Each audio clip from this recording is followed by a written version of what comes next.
Hello, we are Benton County Robotics. We are proud to present our robot and software for the 2017 Best Crossfire season. Our robot was designed to do 3 tasks: retrieve a mannequin, retrieve cans, and fire ping pong balls at solo cups. We use Simulink to design our code. Our code is broken down into 4 main sections. Section 1, Drive Module. We designed our drive module from scratch. We did this because the Simulink Arcade drive module would not function properly.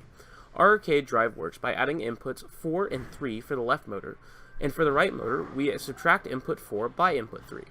We also put a minimum maximum block to establish a value that can be no more than 127 and no less than negative 127. The equation is that the left motor is equal to x plus y, and that the right motor is equal to x minus y. X is input 4 and y is input 3. Section 2, Code for the lift. Lift control was designed using inputs 5 up and down for the main lift control, and input 6 up and down for pitch control. Input sets 5 and 6 were selected to allow continued driving of the robot while manipulating controls. To move the lift up, the system multiplies the binary input of the 5 or 6 up button by 127 to move the lift down. The same occurs for the 5 or 6 down input, only the gain is negative 127.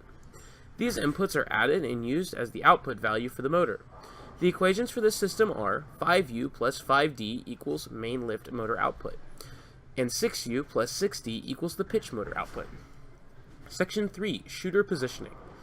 We have 2 servos dedicated to shooter positioning, one for elevation with up and down movement, and one for vertical positioning with left and right movement. We needed to relabel our outputs 7 times for our 7 different shooting positions. Either the VEX microcontroller or the Simulink software function would not allow the user to name the same output port in any given system or subsystem more than once. We have not ascertained to which system is responsible for this. We circumvented this issue by using the if-action subsystem block. Inside each of our subsystems there would be 2 constants and 2 servo outputs. By opening one of the subsystems, it would apply the values inside the system to the servos. It would then hold those values until a new position was selected.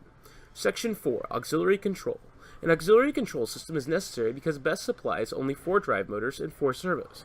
Our auxiliary control allows us to accomplish 2 objectives: reconfigure the pitch motor on the lift to our shooter motor, and lock in our firing pin. This section of code was designed to either hold open or hold closed using a latch block. The latch block is designed to hold the binary input once the button is released. That is then multiplied by negative 254.